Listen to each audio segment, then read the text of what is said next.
Noticentro 1, CMI. Buenas noches, bienvenidos a las noticias. Los siguientes son los 3 hechos más importantes de hoy en Colombia. El presidente de Colpensiones, Jaime Duzán, anunció que con la reforma pensional presentada hoy ante el Congreso por el Gobierno Nacional, 18 millones de personas llegarán a esa entidad que será la encargada de pagar las pensiones de vejez, invalidez y sobrevivencia de todos los afiliados al sistema. En la actualidad, Colpensiones tiene 6,7 millones de personas afiliadas, 1,5 millones de pensionadas, 1,8 millones de vinculadas a los beneficios económicos periódicos o BEPS y 44.000 beneficiadas con anualidad vitalicia. Vamos a ampliar esa noticia en nuestra emisión nacional a las 9 de la noche. La reforma política desató hoy un fuerte enfrentamiento en la Comisión Primera del Senado entre las bancadas de oposición y la del gobierno. Los opositores la consideran un adefesio contra la democracia colombiana, mientras los defensores advierten que la reforma es parte del cumplimiento de los acuerdos de paz con las FARC para dar mayor legitimidad a la actividad política y al funcionamiento de los partidos. Ampliación de esta noticia en nuestra emisión nacional a las 9 de la noche. Sigue en vilo el futuro de la aerolínea Viva Air, pese a la decisión de la Aeronáutica Civil de aprobar su integración con Avianca. Avianca aún no define si acepta o no las condiciones de integración impuestas por la Aerocivil para poder intervenir financiera y operativamente a Viva. Y por su parte, directivas de Viva advierten que esa aerolínea está a puertas de una liquidación. Vamos a ampliar esa noticia en nuestra emisión nacional a las 9 de la noche. Las siguientes son las noticias más importantes del mundo hoy. En plena tormenta financiera, la Reserva Federal de Estados Unidos volvió a subir sus tasas de interés y esta vez lo hizo en 1/4 punto para situarlas en su nivel más alto desde 2007. El expresidente Donald Trump y sus asesores se preparan para una posible acusación de un jurado investigador que determinará si el republicano pagó para comprar el silencio de una actriz porno. El presidente ucraniano Volodymyr Zelensky visitó las posiciones militares de la ciudad de Bakhmut, el nuevo frente de batalla de la invasión lanzada por Rusia. Boris Johnson defendió su futuro político durante el interrogatorio realizado por el Parlamento británico, que investiga si mintió intencionalmente sobre el Partygate. Al menos 25 heridos dejó el volcamiento de un buque de 3.000 toneladas en el puerto de Edimburgo. Con Claudia Palacios y Margarita Ortega. La Reserva Federal de Estados Unidos volvió a subir sus tasas de interés. Esta vez lo hizo en 1/4 punto, con lo cual quedaron en su nivel más alto desde 2007. Este aumento de los tipos se da en un contexto de alta inestabilidad financiera. Los mercados reaccionaron al anuncio de la Fed con fuertes pérdidas. En plena tormenta financiera provocada por el desplome de 2 importantes bancos estadounidenses, la Reserva Federal se jugaba parte de su credibilidad en la lucha contra la inflación al enfrentarse al dilema de volver a subir los tipos de interés para frenar la disparada de los precios o mantenerlos estables en medio de la crisis bancaria más intensa desde 2008. Pero tras su reunión con el Comité de Política Monetaria, el presidente de la Fed, Jerome Powell, dejó claro que está dispuesto a provocar una recesión si es necesario para contener los precios y no titubeó para aprobar la 9ª subida consecutiva de las tasas en medio punto porcentual, hasta situar el precio oficial del dinero en el rango del 4,75% al 5%, el más alto desde 2007. Powell, al igual que otras autoridades estadounidenses, insistió en garantizar la resistencia y solidez de la banca del país norteamericano. Our banking system is sound and resilient with strong capital and liquidity. We will continue to closely monitor conditions in the banking system and are prepared to use all of our tools as needed to keep it safe and sound. In addition, we are committed to learning the lessons from this episode and to work to prevent events like this from happening again.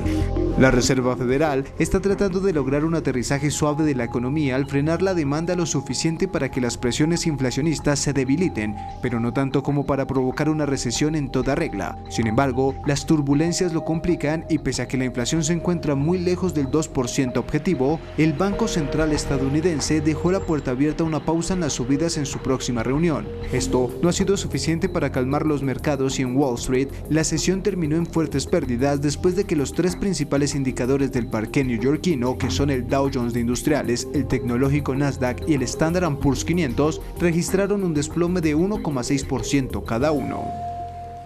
Y un sorpresivo rebote de la inflación en Reino Unido durante febrero, tras haber registrado 3 meses consecutivos sin ascensos, pone en alerta a las autoridades monetarias británicas, que reportaron que la inflación interanual se situó en el 10,4% durante el mes pasado, frente al 10,1% registrado en enero.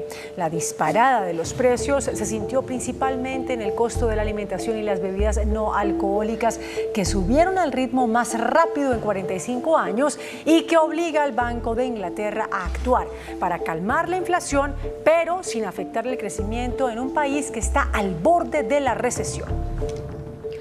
El ex embajador de Estados Unidos en Colombia, William Brownfield, lanzó un mensaje al presidente Gustavo Petro sobre el plan antidrogas. Manifestó que Petro debe explorar alternativas diferentes y basarse en la realidad. El ex embajador de Estados Unidos en Colombia y ahora asesor del Centro de Estudios Estratégicos Internacionales, William Brownfield, durante una entrevista a un medio colombiano, manifestó que el plan antidrogas del presidente Gustavo Petro no es muy realista. Según Brownfield, aunque suene meritorio que los cultivadores de coca en el país hagan una transición voluntaria a otros productos, se trata de un programa que costaría una fortuna que no existe y que pocos querrán financiar. Asimismo, alertó el impacto que tendrá internamente en Colombia una producción de coca fuera de control y teme que el asunto suba de temperatura y se vuelva a politizar en Estados Unidos. El gran jurado de Manhattan aplazó la sesión en la que se le podrían imputar cargos al expresidente Donald Trump tras haberle pagado por su silencio a la estrella de cine para adultos Stormy Daniels. El gran jurado de Manhattan, que se ha estado reuniendo regularmente los lunes y miércoles para considerar las pruebas contra el exmandatario Donald Trump por presunto soborno, suspendió su encuentro de este 22 de marzo. Sin embargo, este jueves se retomaría el caso por el que las autoridades podrían formular cargos contra el controvertido político. En específico, los investigadores examinan las evidencias con relación al supuesto pago de $130,000 a la estrella de cine para adultos, Stormy Daniels, para comprar su silencio sobre la relación extramatrimonial que habrían sostenido. El pago se habría efectuado mediante el abogado Michael Cohen durante la primera campaña a la presidencia del líder republicano en 2016. Si Trump llega a ser acusado, los procedimientos de enjuiciamiento penal generalmente comienzan con un arresto y una comparecencia ante el tribunal, pero expertos legales manifiestan que en estos casos los sospechosos no reciben cargo ni la visita de un oficial hasta mucho después de que se inicia una investigación oficial. Por lo general, si se está investigando un delito, los agentes del orden público realizarán un arresto, presentarán los cargos iniciales y llevarán al sospechoso para que sea procesado ante el tribunal.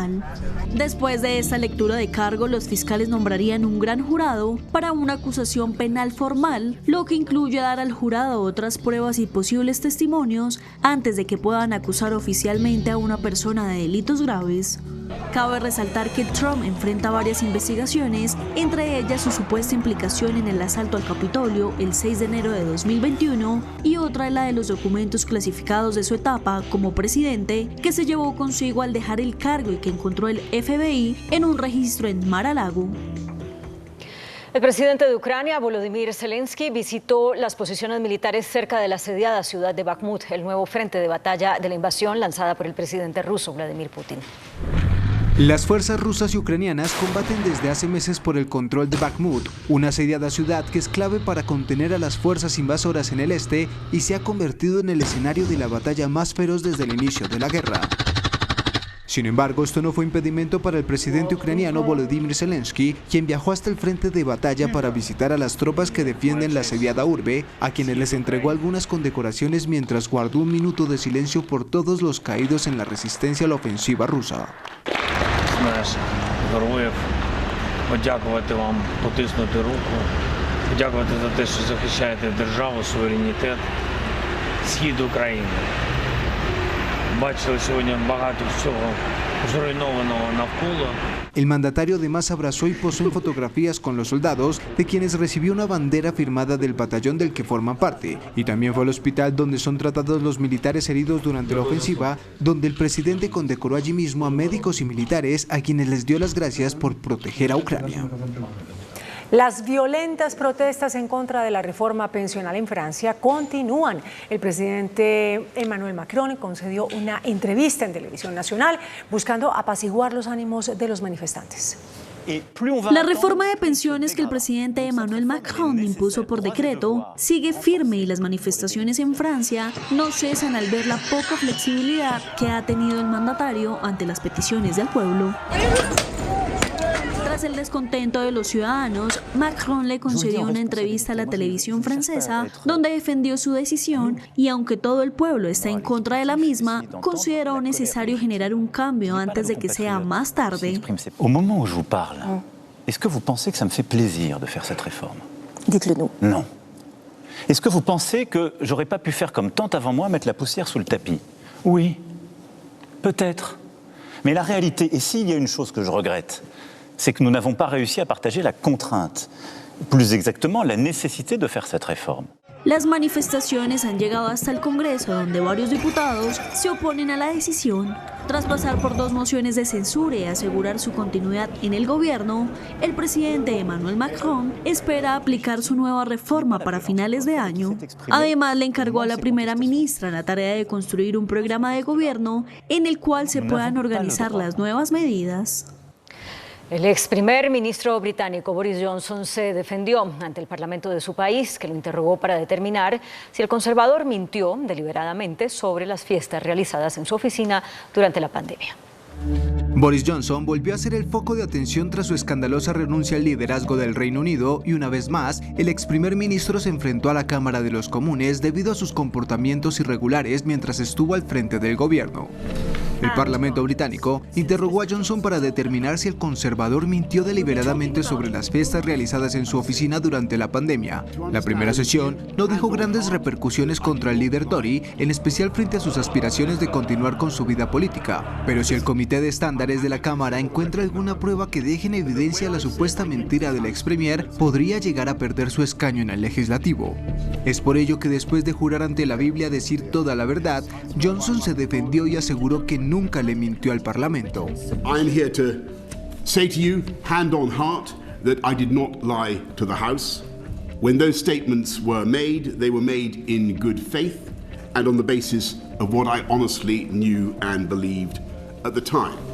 Durante el interrogatorio, Johnson se mostró desafiante ante el comité y muy seguro de sus palabras. Defendió su legado político y no dio el brazo a torcer ante los múltiples cuestionamientos que recibió en más de 3 horas. Y de momento, los investigadores siguen sin tener pruebas directas contra el ex primer ministro y hay varios testimonios que lo dan por inocente.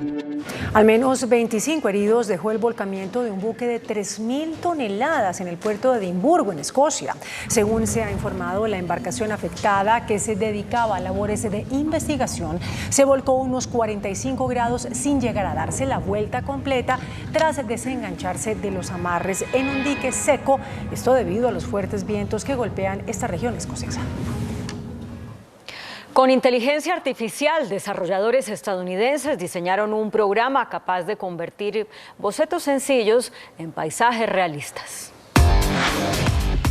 La inteligencia artificial no deja de sorprender. Esta vez la empresa estadounidense Nvidia Corporation, después de varios experimentos, logró desarrollar un programa que le permite al usuario generar paisajes realistas a partir de bocetos simples con poco tiempo de preparación. Esta herramienta tecnológica cuenta con varias opciones que pueden mejorar la producción del producto final. Tiene varios tipos de brocha que al utilizarlos en cualquier boceto pueden cambiar el resultado a gusto del usuario. El desarrollo del paisaje se da al mismo tiempo que se genera un simple boceto con diferentes tipos de pincel con el que se puede dibujar cielos, mares, piedras, rocas, nieve y hierba. Cada quien puede decidir cómo combinarlos con la seguridad de ver resultados increíbles. Bueno, es Segunda parte de la entrevista con el señor ministro de Defensa, doctor Iván Velázquez. La noche anterior terminamos hablando sobre qué es lo que pasa con un grupo de suboficiales, oficiales retirados, supongo yo, que están hablando de insatisfacción militar y que por eso se estaría presentando un masivo retiro de oficiales tanto de la policía como del ejército. El señor ministro de Defensa, doctor Velázquez, nos responde a esa pregunta. ¿Cuál es el origen, señor ministro, de esa versión? En esto hay sin duda un oportunismo político. Y un oportunismo político tanto de la oposición como de militares retirados que aspiran a hacer política, que ya han revelado intereses en ese sentido. Militares retirados que además públicamente han expresado contradicción con el presidente Gustavo Petro, que se han referido a su pasado guerrillero y que entonces no aceptan porque no son demócratas, porque por el contrario son antidemócratas, no aceptan que una persona como el presidente Petro, que dejó las armas, que se incluyó plenamente en la democracia, que participó activamente en las elecciones, que ha respetado la institucionalidad y que como presidente ahora yo puedo dar fe de su altísimo sentido de institucionalidad. Entonces, estos militares retirados lo que hacen es buscar hechos como este para magnificarlos, presentarlos falsamente como reacción contraria al gobierno, cuando ellos saben, y por eso decía en la oportunidad anterior, cuando ellos saben que eso es falso, porque siempre se ha presentado esta situación de retiro voluntario. Pero cuando usted dice oposición, ¿a qué grupo se refiere? La oposición política que vemos públicamente. Centro Democrático.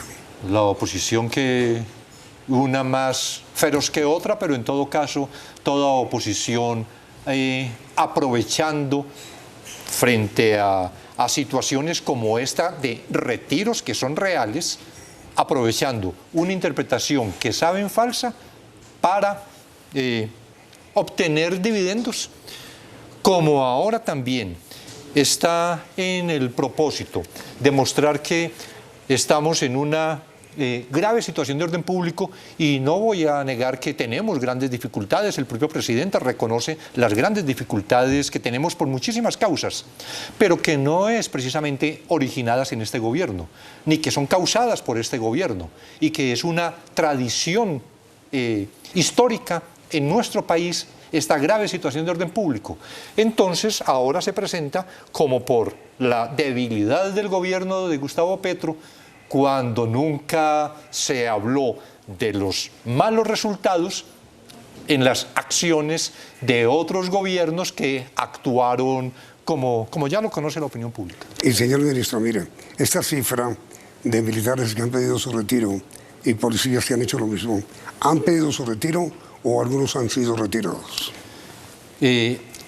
Hay tanto por solicitud propia, que es esta discusión que han pretendido generar para mostrar la insatisfacción, y hay otra que es también de ocurrencia normal, que es por llamamiento a calificar servicios, por diversas circunstancias, o porque, como se lo afirman en general los mandos militares, se pierde confianza en el oficial, o porque hay evidencias creíbles de participación en hechos ilícitos o irregulares, o porque son inclusive objeto de investigación con medidas que adopta la Fiscalía General. Es decir, por muchas circunstancias.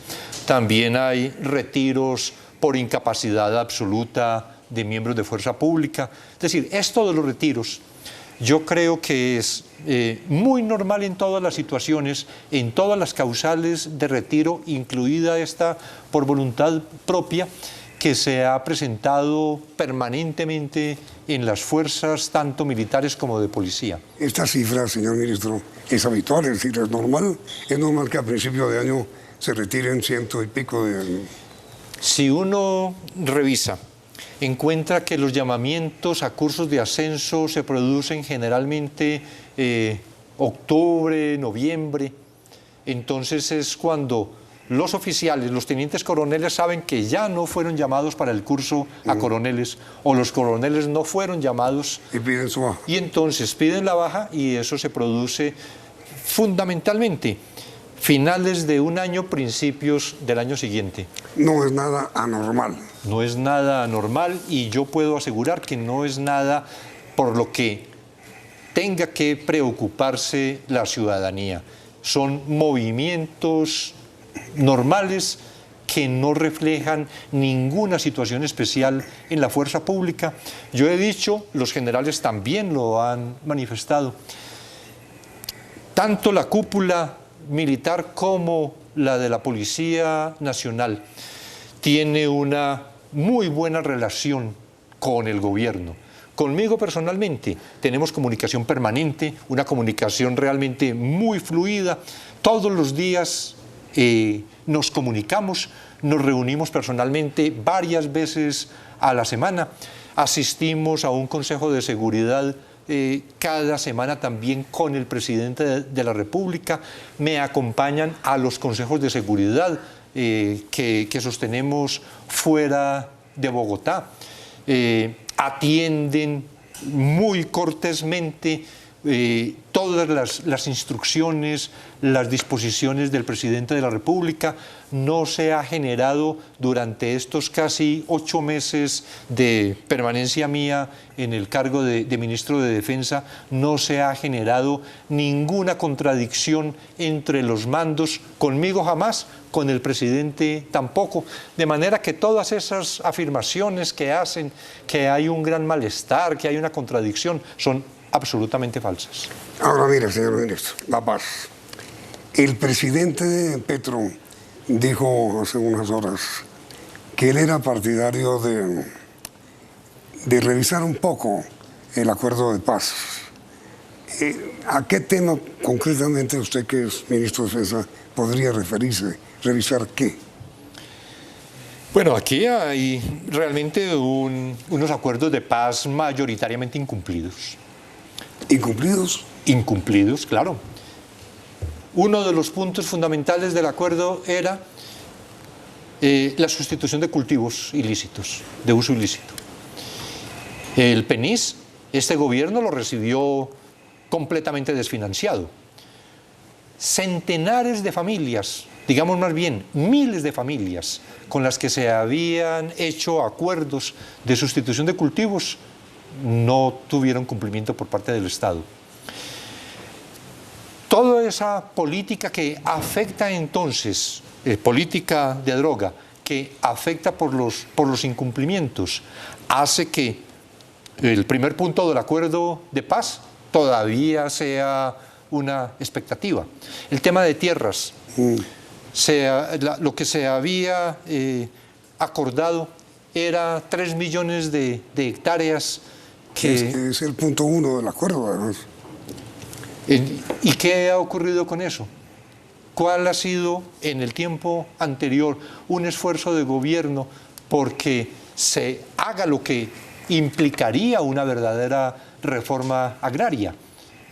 Entonces, hay elementos de esa naturaleza, pero probablemente, y esto es solo interpretando todos los temas de paz, están mucho más vinculados con otras dependencias, digamos, o ministerios del gobierno que propiamente con el Ministerio de Defensa, pero es la oportunidad dentro de la misma propuesta del presidente del Acuerdo Nacional, de que haya un pacto nacional, aprovechar esta situación de los acuerdos con las FARC para hacer un replanteamiento hacia el avance. Es decir, no es para no cumplir los acuerdos, por el contrario, el presidente lo ha dicho en su campaña en su posesión y lo repite todavía ahora. Toda la voluntad de cumplir los acuerdos es un compromiso de Estado. Este no es un tema de un gobierno, es un compromiso de Estado. Y como compromiso de Estado, que inclusive se constitucionaliza, como compromiso de Estado, este gobierno del presidente Petro tiene toda la voluntad de cumplimiento. Digo que la posibilidad, a partir de estos acuerdos todavía no cumplidos, que entonces se pueda generar un gran acuerdo nacional que tiende hacia el mejoramiento de las condiciones sociales de existencia de la población colombiana, que en realidad son muy graves en mucha parte de nuestro territorio. Y a ver, señor ministro, ¿qué se piensa hacer por parte de usted y por parte del gobierno en general para llegar a ese acuerdo nacional del cual usted está hablando? Pues este es bajo el liderazgo del presidente Petro y en el desarrollo que el presidente genere, en los lineamientos que imparta. Lo que yo puedo asegurar, porque es en cada Consejo de Ministros una reiteración de la expresión del presidente, de la búsqueda de la pronta solución a graves problemas por los que se atraviesa, el problema de la tierra, el problema del hambre, que es una de las grandísimas preocupaciones del presidente.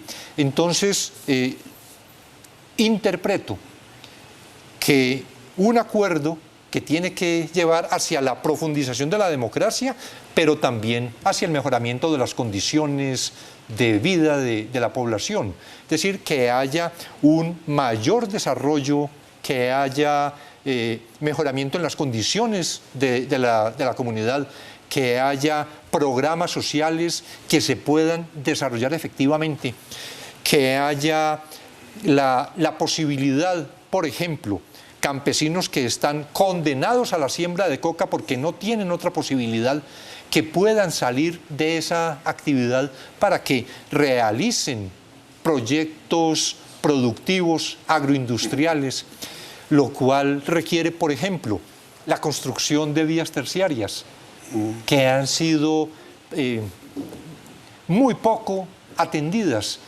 y que en un proyecto que se tiene con Invías, con la participación también de los ingenieros militares, de los batallones de ingenieros militares, se pueda invertir como nunca se ha hecho durante este cuatrienio en construcción de vías terciarias que permitirán a esos campesinos que se dediquen a actividades productivas diferentes a la siembra y procesamiento de la hoja de coca, que se puedan tener entonces salida a los mercados. Lo que afirman los campesinos: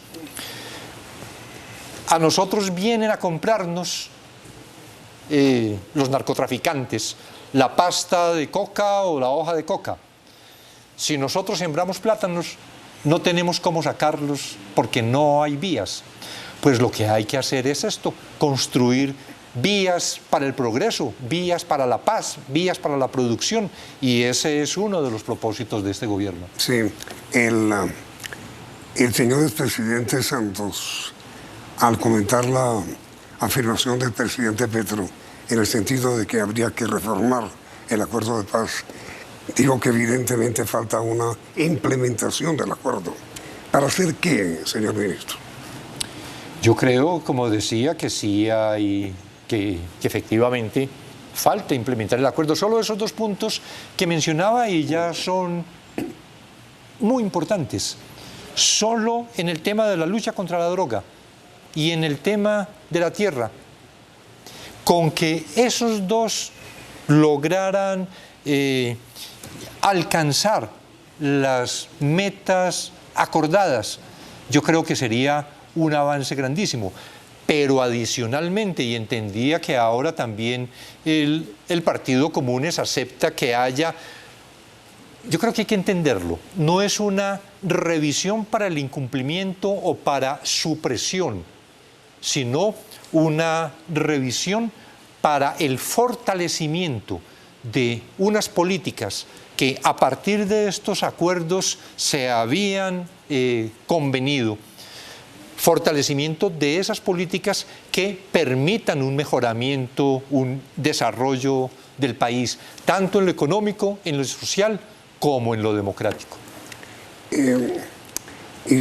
en este punto, señor ministro, ¿qué piensa o qué se piensa hacer con respecto al exceso de producción de hoja de coca que tiene en la quiebra a nuestros campesinos que la sembraron en todo el departamento de Santander, lo que es Tibú, Catatumbo? Es hoja de coca que está ahí y esta gente está en la quiebra. Yo creo que esta es una oportunidad importante para que el gobierno pueda impulsar con mayor rapidez los procesos de sustitución de los cultivos de uso ilícito por proyectos productivos. Que haya proyectos que se desarrollen naturalmente como se presenta siempre, como se plantea cuando de sustitución de cultivos se trata, con unas subvenciones que debe hacer el gobierno por un tiempo mientras los nuevos proyectos alcanzan un grado de madurez que les permite a los campesinos obtener la subsistencia de esos derivada de esos proyectos. Entonces podría ser una buena oportunidad.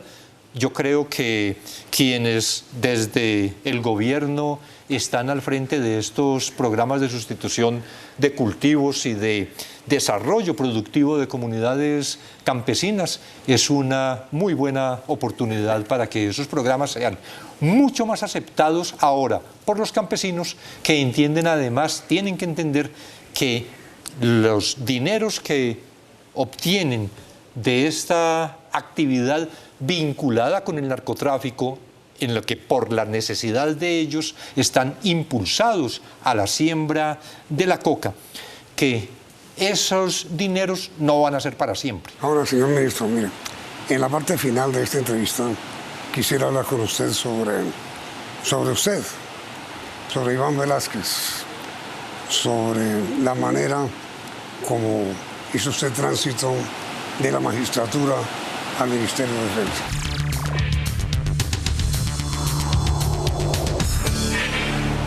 A ver, señor ministro, mire, el país lo conoció a usted como un hombre de leyes, un magistrado, y no como un hombre de armas. ¿Para usted qué ha significado ese cambio? Pues realmente ha sido un cambio muy radical, muy drástico. Claro que hay una etapa intermedia de mi permanencia en Guatemala y luego también unos 2-3 años en los que estuve realizando labores de consultoría vinculadas al derecho penal, a la investigación criminal fundamentalmente. Pues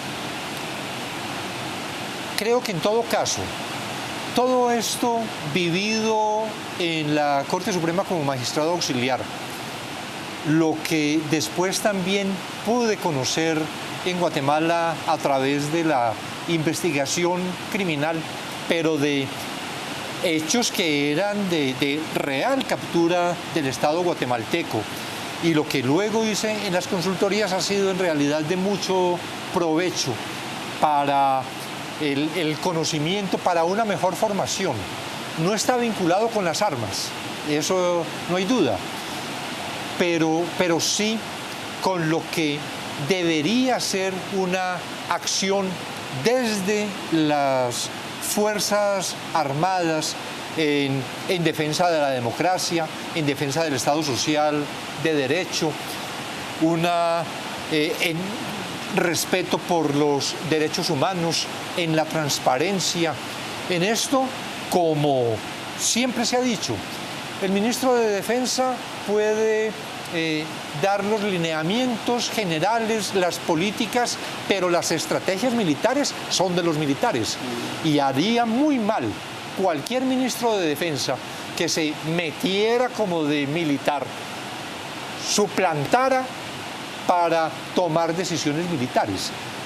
Ellos son los que saben, los que han estudiado, los que se han formado. Pero acá se establecen unas directrices generales, unos lineamientos conforme a los cuales las fuerzas militares actúan. ¿Y a usted cómo le ha parecido la actitud, el comportamiento de los generales de la República frente a usted?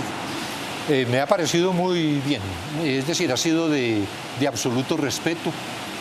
No ha habido ninguna desaveniencia, no hay contradicciones, no hay fricciones, nos entendemos bien y yo creo que ellos igualmente podrán afirmar que nos entendemos bien, que sabemos que tenemos un compromiso con el país, que es un compromiso por la paz, por la democracia, por la seguridad, por la defensa del territorio, y en eso actuamos de manera conjunta.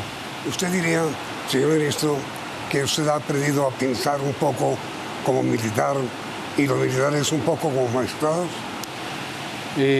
No sé si ellos pensar como magistrado, pero claro que esta vinculación, este contacto permanente con las fuerzas hace que uno aprecie algunas situaciones de manera diferente a como lo hacía antes.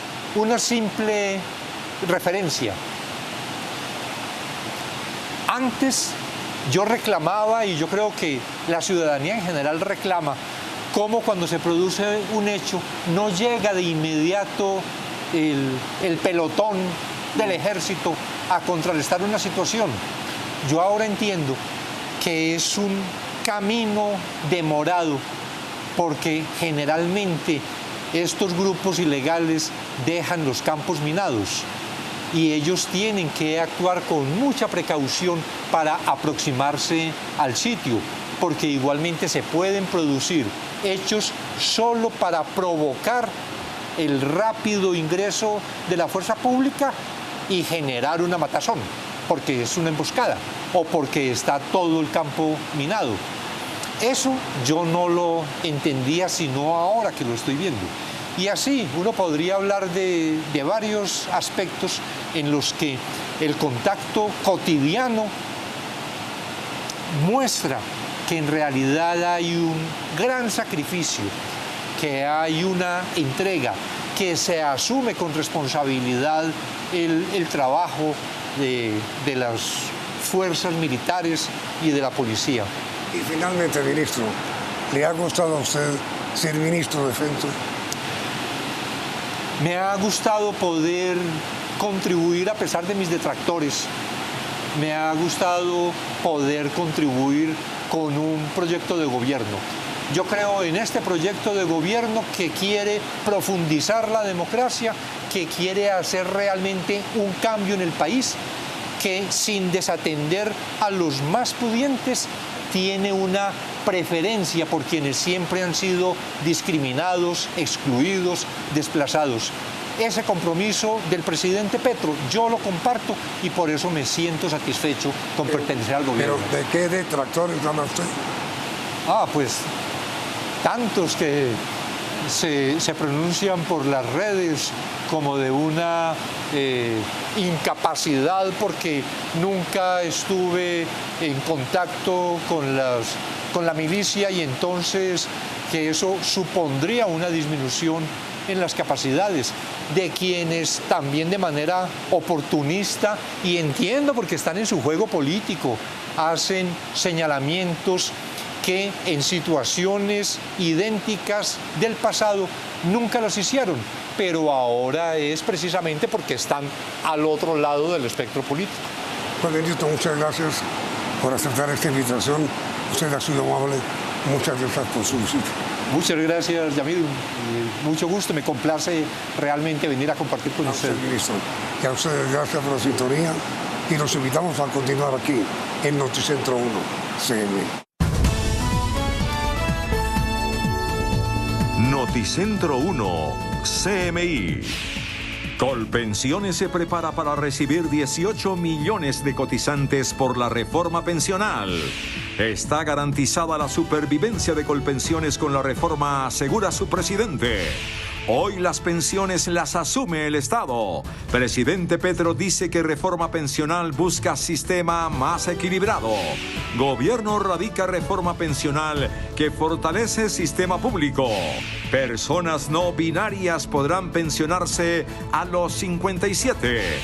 Duras críticas del fiscal general al Plan Nacional de Desarrollo. Procuradora denuncia que hay perlas en el proyecto del Plan de Desarrollo y cuestiona proyecto de reforma laboral. Día de reuniones clave para la paz, sostiene el presidente Petro. Capitán pedido por Estados Unidos asegura que es gestor de paz y pide frenar extradición. Se dispara desplazamiento y confinamiento en el país según la Cruz Roja Internacional. Minagricultura explica nuevas condiciones para entrega de tierras gratis. Futuro de Viva Air sigue en vilo, pese a la decisión de la Aerocivil de aprobación de su integración con Avianca. Fiscalía pide condena de hasta 50 años de cárcel para estadounidense John Poulos por crimen de DJ Tres Palacios. Se destraba contratación de importante obra para descontaminar el río Bogotá. Con Claudia Palacios y Margarita Ortega. El presidente de Colpensiones, Jaime Duzán, anunció que de aprobarse la reforma pensional presentada hoy ante el Congreso por el Gobierno Nacional, otros 18 millones de colombianos llegarán a esa entidad, que será la encargada de pagar las pensiones de vejez, invalidez y sobrevivencia de todos los afiliados al sistema. En la actualidad, Colpensiones cuenta con más de 10 millones de personas, 6,7 millones de afiliados, 1,5 millones de pensionados, 1,8 millones vinculados a los beneficios económicos periódicos BEPS y 44.000 beneficiados con anualidad vitalicia.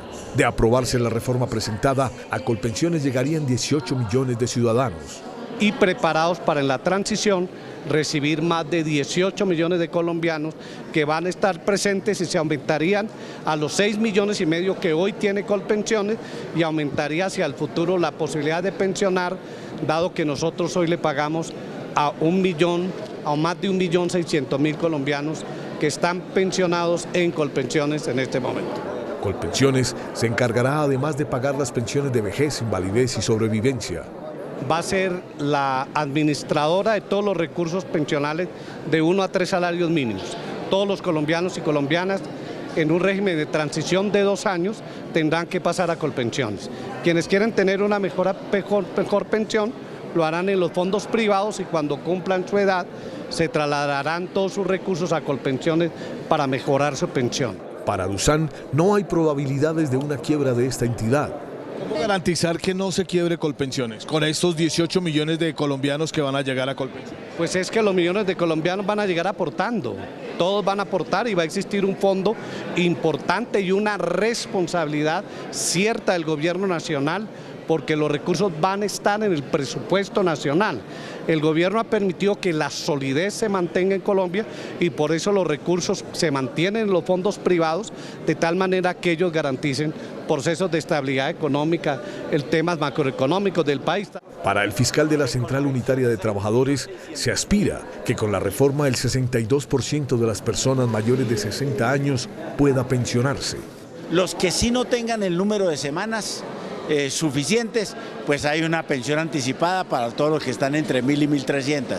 Y de ahí para abajo siempre habrá una fórmula para ellos, un régimen semicontributivo, no para devolverles las cotizaciones, sino para devolvérselas a una renta vitalicia. Y los que nunca han cotizado tendrán el ingreso solidario de los 223.000 pesos que anuncia la reforma. La reforma plantea que el nuevo sistema de protección integral para la vejez esté basado en los pilares solidario, semicontributivo, contributivo y de ahorro voluntario. Una férrea defensa de la reforma pensional hizo hoy el presidente Gustavo Petro en el Congreso de la República. Dijo que lo que busca es que haya equilibrio con los fondos privados porque hoy es el Estado el que paga las pensiones del país.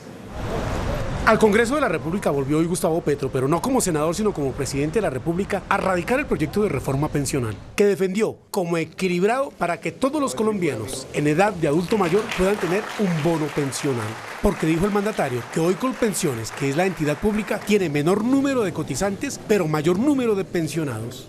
El sistema Colpensiones tiene más salidas que entradas.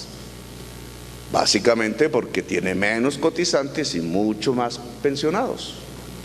Es el gobierno el que paga esas pensiones en un porcentaje que llega hasta 12 billones de pesos. Dice el presidente que lo que busca la reforma es un equilibrio entre Colpensiones con los fondos privados que manejan el régimen de ahorro individual con solidaridad RAIS. Colpensiones está ganando la partida, pero no se trata de que compitan. Claro, eso en tendencia pues va a acabar las RAIS y Colpensiones va a quedar como el único sistema pensional hacia adelante.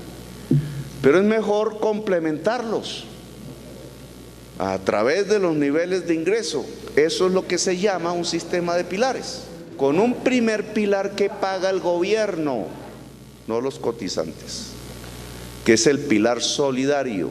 Dijo el presidente que si no se aprueba la reforma, en el año 2060, como en Europa, los más jóvenes en Colombia tendrían 60 años y no habría pensión para ellos.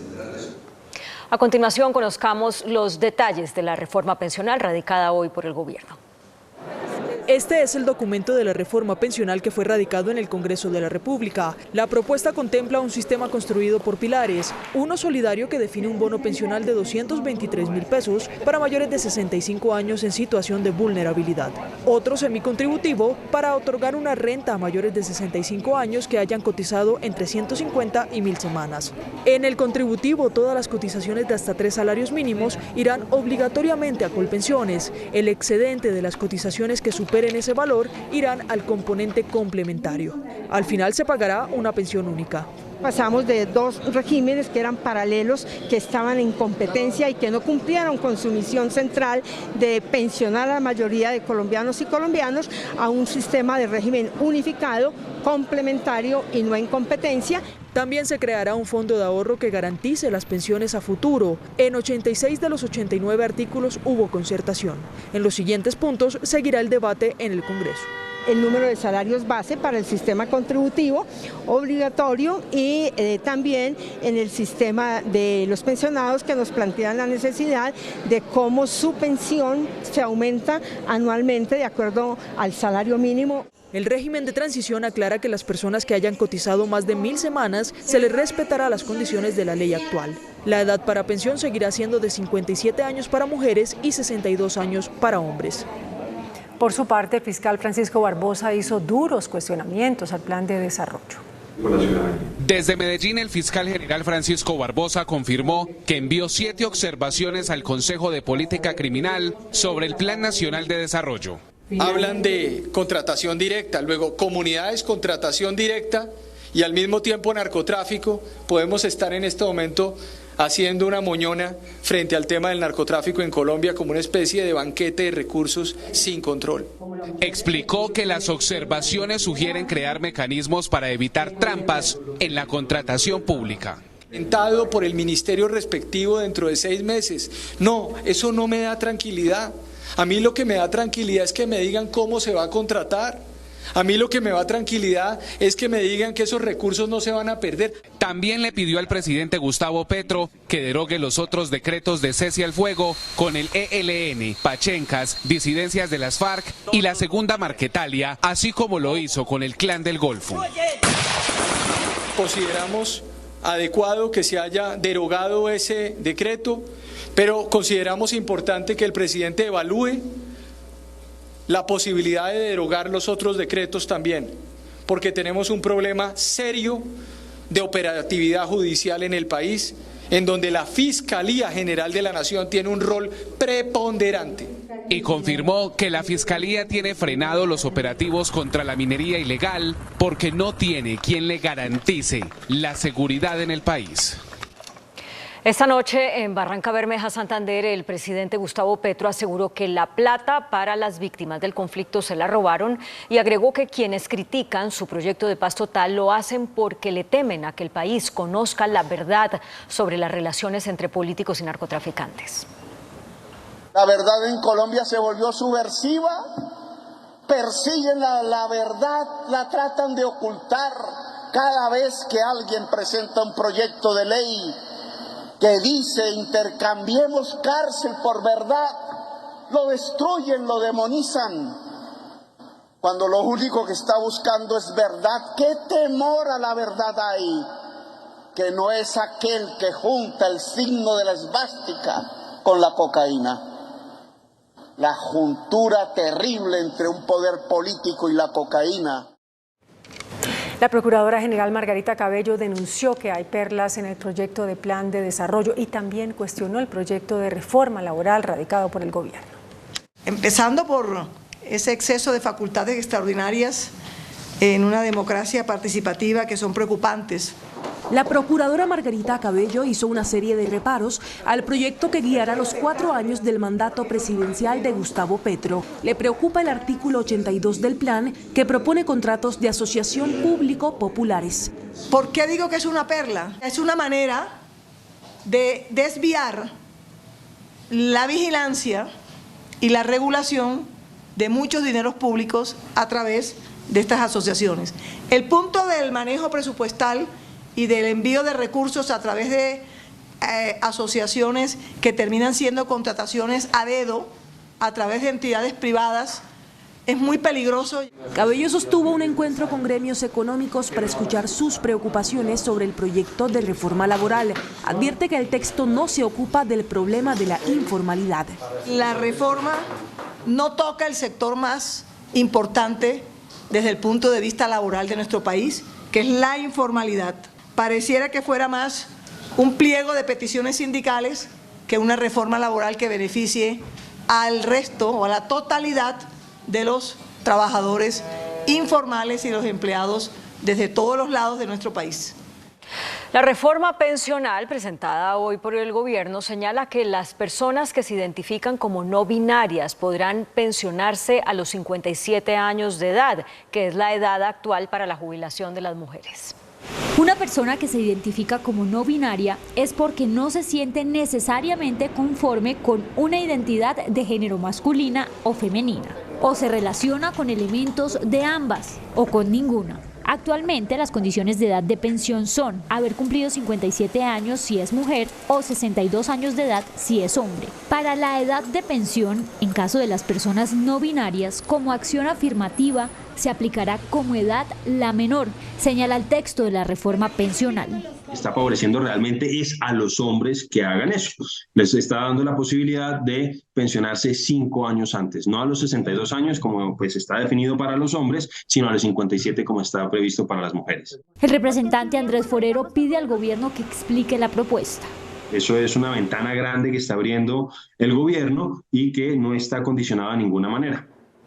La reforma política promovida y defendida por el gobierno del presidente Gustavo Petro y la bancada del Pacto Histórico estuvo hoy a punto de ser archivada en una inesperada alianza de los partidos de oposición y la Alianza Verde, pero una decisión de último minuto del presidente del Congreso, Roy Barreras, la salvó. El más duro ataque contra la reforma política hicieron hoy el Centro Democrático, Cambio Radical y Alianza Verde en la Comisión Primera del Senado. Los verdes, encabezados por JP Hernández, afirmaron que la reforma es un adefesio político y un atentado contra la democracia. Los colombianos conocen lo que es esta reforma política, un favor para la politiquería, una reforma política que no va consecuente con las banderas que tanto han usado los alternativos, que es defender la paridad de género. Esta reforma política permite que los actuales congresistas sean prácticamente reelegidos automáticamente en una lista cerrada. El senador Alexander López, en tono enérgico, se opuso al archivo del proyecto, porque en su concepto es mentira que se trate de un daño para la democracia.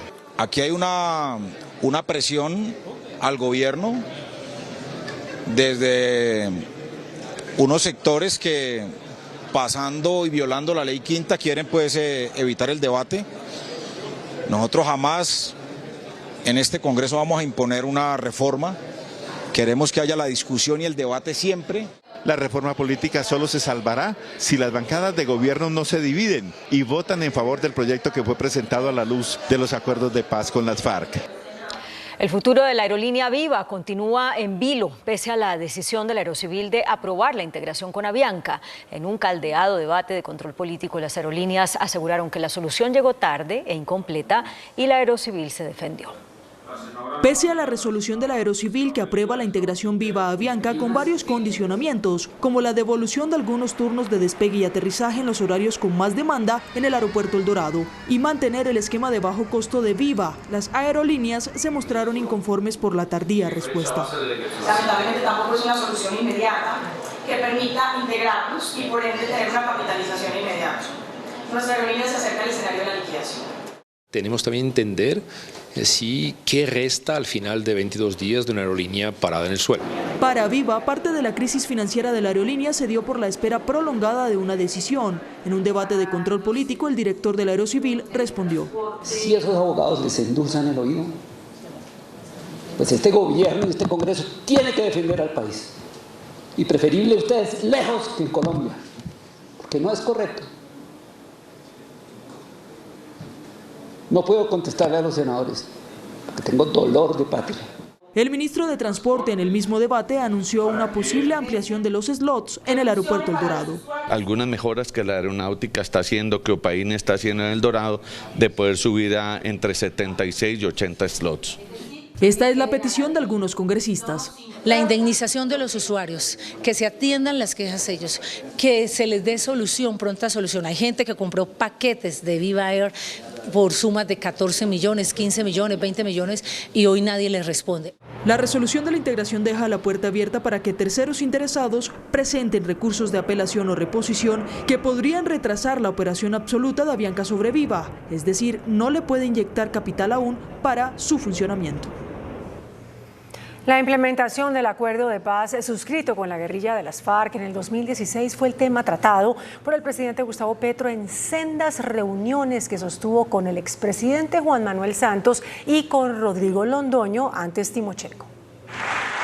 La implementación de los acuerdos de paz suscritos entre el gobierno de Juan Manuel Santos en noviembre de 2016 con los desmovilizados guerrilleros de la entonces FARC fueron tratados hoy en reuniones privadas por separado con el presidente Gustavo Petro por el Partido Comunes y el expresidente Juan Manuel Santos.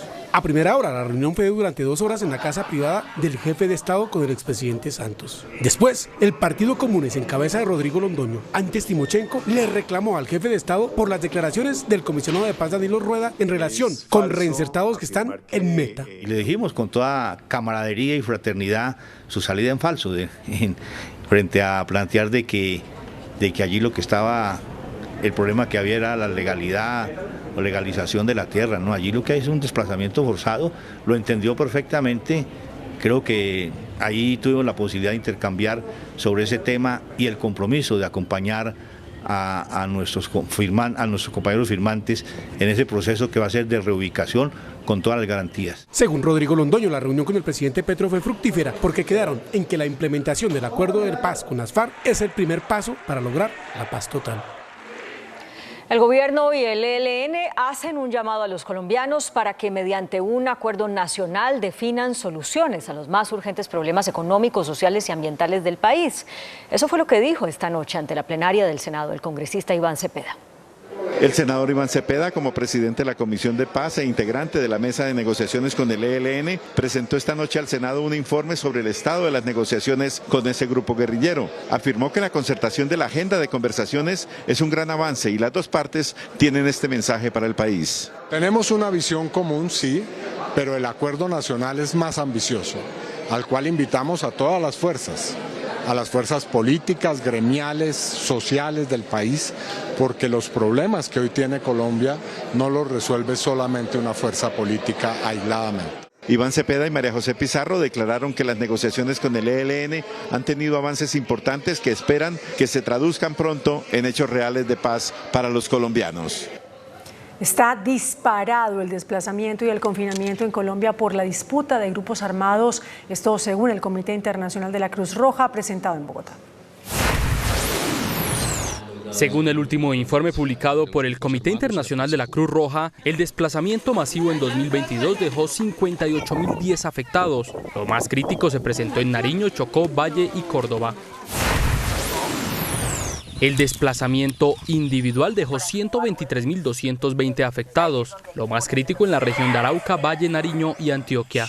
Desafortunadamente, en 2022 continuó el deterioro de la situación humanitaria en buena parte del país, en algunas regiones del país en particular, que hemos notado desde 2018.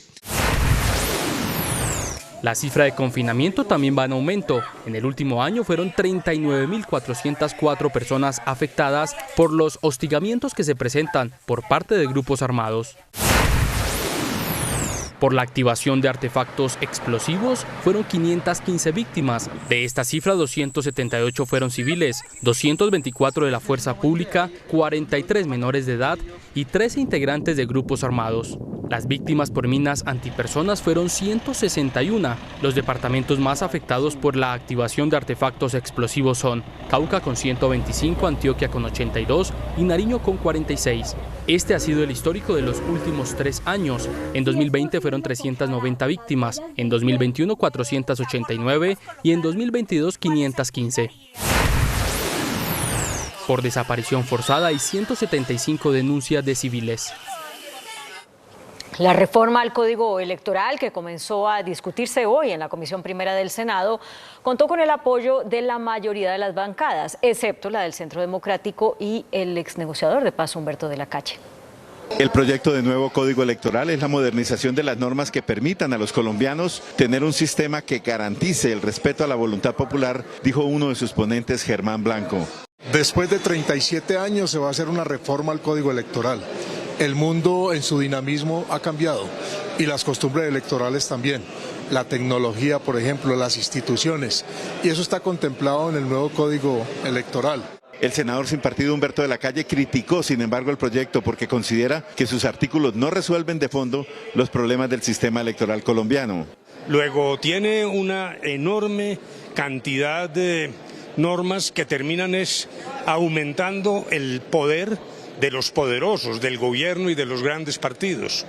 Francamente me parece que es mucho mejor que se hunda una reforma que empezó con una gran debilidad, ahí no se están resolviendo los verdaderos problemas, pero que ha venido degradándose en condiciones en que más bien hay un golpe a la democracia limpia. El proyecto, que será votado a partir de mañana, tiene 277 artículos, de los cuales 218 no cuentan con proposiciones de modificación. La ministra de Minas, Irene Vélez, al afrontar esta noche en la plenaria el debate en el Senado, un debate de moción de censura que promueve las bancadas del uribismo y también el vargasyerismo, aseguró que el país no está bajo la amenaza de un apagón. Los senadores Miguel Uribe del Centro Democrático y David Luna de Cambio Radical, promotores de la moción de censura contra la ministra, aseguraron que la doctora Irene Vélez ha llevado al sector minero energético a una situación de caos que podría derivar en un apagón. Sin embargo, la ministra Vélez rectificó esas afirmaciones. No estamos frente a la amenaza de un apagón. La UPME ha hecho un análisis que establece que en 2027 pudiera haber un déficit de energía en firme, y frente a ese posible déficit de energía en firme, la CREC, en mi cabeza como presidenta de esta entidad, hemos ya sacado una convocatoria que se llama convocatoria de subasta al cargo por confiabilidad, que precisamente entra a resolver ese problema. El senador David Luna contrarreplicó a la ministra de Minas. Estamos lanzando un mensaje de alerta de que si el gobierno nacional no impulsa la subasta de energía, dándole tranquilidad a los operadores, seguramente en el 25 o en el 26 podemos llegar a tener un racionamiento. La votación de la moción de censura se hará la semana entrante, pero la mayoría de las bancadas anunció que votarán en contra de la salida de la ministra Irene Vélez. La ministra de Agricultura, Cecilia López, explicó las condiciones establecidas en el Plan Nacional de Desarrollo que se tramita en el Congreso para la entrega gratuita de tierras. Para la ministra Cecilia López, es clave que las tierras que el gobierno va a entregar de forma gratuita lleguen a quienes más lo necesitan. Solamente no pagarán por la tierra aquellos cuyo patrimonio bruto es hasta 50 salarios mínimos. De ahí en adelante hasta los 700, que es hasta donde llega el límite para ser sujeto de reforma agraria, sí tienen que ir pagando de acuerdo a sus posibilidades. La ministra explicó que habrá posibilidades de financiación para los segundos. Habrá créditos muy blandos y a largo plazo para aquellos que tengan que pagar algo por la tierra. Las declaraciones se dieron en la Comisión Quinta de la Cámara en un debate en el que la funcionaria explicó los puntos más importantes del Ministerio de Agricultura en el Plan Nacional de Desarrollo. La ministra Cecilia López se comprometió con los representantes de la Comisión Quinta para regresar la próxima semana y responder otras preguntas de la cartera de Agricultura. Lina María Sandoval, Noticentro 1, CMI. Mañana en Caracas todo está listo para un quinto encuentro entre los presidentes Gustavo Petro y Nicolás Maduro. La visita del presidente colombiano, que inicialmente estaba prevista para el lunes pasado, pero que debió ser aplazada por un Consejo de Seguridad que presidió el presidente Petro en el Bajo Cauca, será mañana en el Palacio de Miraflores. Según la Casa de Nariño, en el encuentro los dos mandatarios analizarán el avance de las relaciones bilaterales desde cuando estas fueron restablecidas y reabierta la frontera limítrofe entre las dos naciones. La alcaldesa de Bogotá, Claudia López, anunció la apertura de la licitación de la planta de aguas residuales Canoas. Este es el proyecto ambiental más grande del país y la obra que hace falta para descontaminar el río Bogotá. La planta Canoas es la obra más importante para descontaminar el río Bogotá. Limpiará el 70% de las aguas negras que produce la capital y el 100% de las aguas de Soacha. Después de casi un año de esperar permisos y autorizaciones, hoy la alcaldesa Claudia López anunció que abrirá la licitación. Hoy a las 8 de la mañana abrimos la contratación de la Petar Canoas, la más importante de Colombia y la segunda más importante de América Latina. La obra, cuyo valor supera los 6 billones de pesos, ya cuenta con el aval del Banco Mundial y de la CAR. Está lista para contratarse bajo la modalidad de concesión. Hemos logrado abrir el proceso de precalificación de la planta de tratamiento de Canoas, que esperamos contar con la garantía de la Nación para poder adjudicar el contrato de este año. Se espera que la construcción del proyecto ambiental más grande del país inicie en el 2025 y que esté operando en el 2029. Los habitantes del municipio de Soacha, en Cundinamarca, están alerta y en calamidad pública por el invierno. La alcaldía trabaja en los puntos críticos con maquinaria y alista evacuaciones preventivas de continuar las lluvias. Aunque la lluvia ha dado tregua, las comunas 4 y 6 de Soacha siguen en calamidad pública. Los caños amenazan con desbordarse. El taponamiento de tuberías ha hecho que el agua busque salidas, socavando incluso los cimientos de algunas viviendas. Al rebolsarse este caño, el agua se está devolviendo por las mismas acometidas de las casas y se está inundando las casas de la misma agua negra. La casa mía se llevó un pedazo así por un lado, se me llevó la mitad prácticamente. Ya son 400 familias afectadas en los barrios Barreño, Loma Linda, La Capilla y Villa Julia. Se nos entra el agua, el barro. Sí. Mucho barrial, se inundan las casas. De continuar las lluvias, la alcaldía de Soacha alista órdenes de evacuación preventivas. En este momento estamos generando un estudio con gestión del riesgo departamental para determinar cuántas familias necesitamos evacuar. La declaratoria de alerta naranja y calamidad pública le permite al municipio adelantar la contratación de maquinaria para atender la emergencia. La Corte Constitucional exhortó al gobierno y al Congreso para que impulsen y expidan la ley orgánica para la conformación de las entidades territoriales indígenas. La Corte elevó un duro cuestionamiento a las ramas ejecutiva y legislativa porque han pasado más de 30 años sin que promuevan la expedición de la Ley Orgánica de Ordenamiento para los Territorios Indígenas del país, de la que habla la Constitución Política. Ha transcurrido un lapso irrazonablemente extenso, más de 3 décadas, sin que el Estado colombiano haya expedido la ley orgánica exigida por el artículo 329 de la Constitución. El Congreso y el Gobierno deberán tramitar a la mayor brevedad posible esta ley que reglamente la administración de los sistemas propios de los pueblos indígenas y deberán realizar una consulta previa con todos ellos. La excongresista Aida Merlano rindió su primera declaración ante las autoridades luego de ser deportada desde Venezuela. Según explicaron fuentes del proceso, la diligencia fue encabezada por un fiscal especializado quien interrogó a la exparlamentaria durante más de 6 horas sobre corrupción electoral en el Caribe. Merlano le detalló a la Fiscalía sobre las gestiones de políticos quienes aportaron recursos para su campaña al Congreso. La próxima declaración de Merlano será entregada ante magistrados de la Corte Suprema de Justicia, será en abril. La Fiscalía llamó a juicio al estadounidense John Poulos, señalado de participar en el homicidio de la DJ Valentina Tres Palacios, y pidió una condena de entre 35 y 50 años de prisión. En el escrito de acusación, el ente investigador pide una condena superior a los 35 años de cárcel y que podría llegar hasta los 50 por los delitos de feminicidio y ocultamiento de pruebas. John Poulos tendrá que responder en juicio en los próximos días ante un juez de Bogotá por su presunta participación en los hechos ocurridos el pasado 22 de enero. Según la investigación de la Fiscalía, el hombre habría asesinado a Valentina Tres Palacios en un apartamento en el norte de Bogotá y trasladado su cuerpo en una maleta que fue arrojada en un contenedor de basura. Dichos señalamientos están sustentados en varios videos de cámaras de seguridad en poder de la entidad y en un voluminoso expediente. Como representante de las víctimas, solicitaremos la mayor sanción penal. Estableceremos junto con la Fiscalía la responsabilidad penal del ciudadano extranjero y le solicitaremos al juez de conocimiento una pena ejemplarizante. La Fiscalía también reprocha que el hombre, al parecer, intentó huir luego de presuntamente cometer el crimen.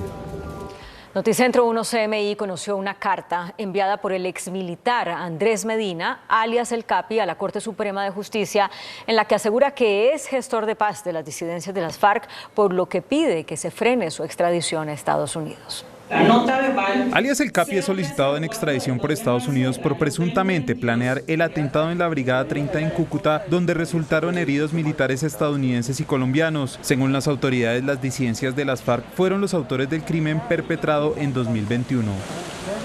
Pero un hecho particular tiene en alerta a los investigadores y es una carta que llegó a la Corte Suprema en la que alias El Capi dice que fue delegado como gestor de paz en los diálogos con las disidencias y pide tener eso en cuenta antes de su eventual extradición. Ha sido informado por parte de las disidencias de las FARC-EP y por parte del comandante de las FARC, Frente 33, bajo el mando de Javier Alonso García, alias John Mechas, que dentro del número de personas escogidas por este como gestores de paz se encuentra el nombre de Andrés Fernando Medina Rodríguez, alias El Gemelo. Y es que la Corte Suprema es la instancia que está estudiando si extradita a alias El Capi, un exmilitar que resultó al parecer en las filas de las disidencias. Para fuentes consultadas, esta sería una jugada para intentar enredar su extradición a Estados Unidos.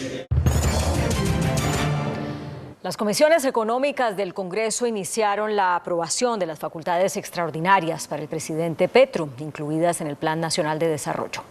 En su segundo día de sesiones, las comisiones económicas del Congreso de la República aprobaron un nuevo bloque de artículos del Plan Nacional de Desarrollo.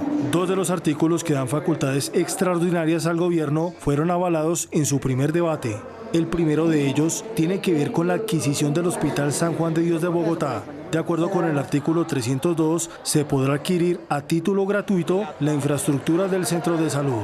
Hay muchas modificaciones y esto se hizo gracias al concurso de todos los partidos políticos. Creo que está saliendo un muy buen plan de desarrollo, pero sobre todo con todas las garantías para todos los partidos políticos.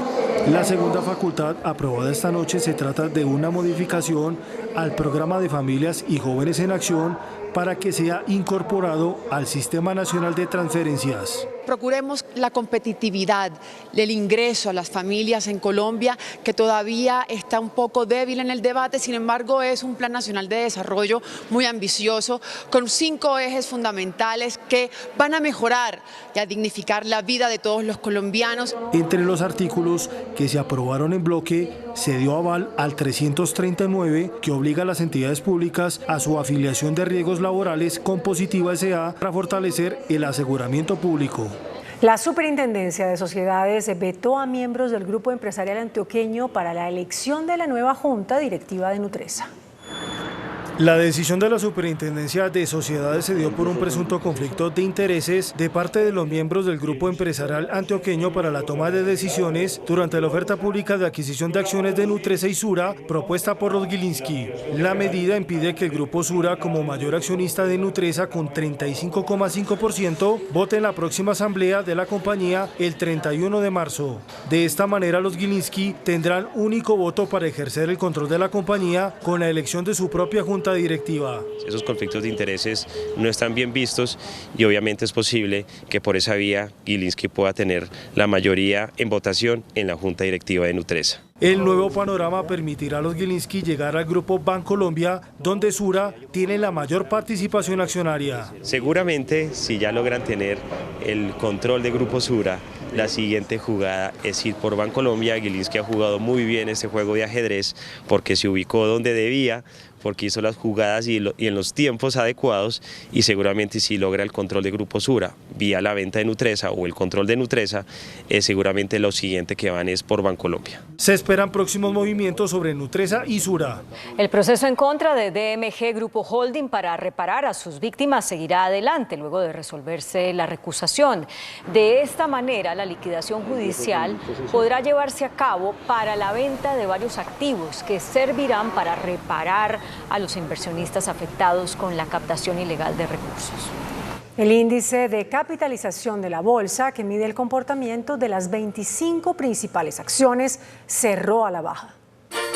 El índice selectivo MSCI Colcap de la Bolsa de Valores de Colombia bajó 0,74% a 1.121 puntos. La acción de BHI fue la que más subió, con una valorización del 5% a 231 pesos. La acción del Grupo de Energía de Bogotá fue la que más bajó, con una pérdida del 5% a 1.520 pesos. La acción preferencial de Bancolombia fue la más negociada de la jornada, al movilizar más de 15.000 millones de pesos, con una variación negativa de 2,11% a 27.800 pesos. El dólar cerró a la baja. Indicadores económicos en Noticentro 1 CMI.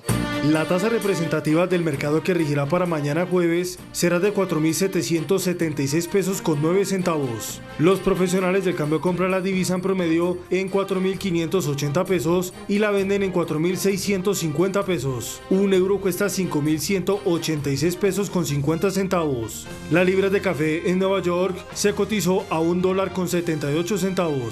El azúcar se transó en 21,16 centavos de dólar la libra. El barril de petróleo WTI se cotizó en $70.02. La referencia Brent para Colombia se cotizó en $75.80. Una acción de Ecopetrol cuesta 2.408 pesos.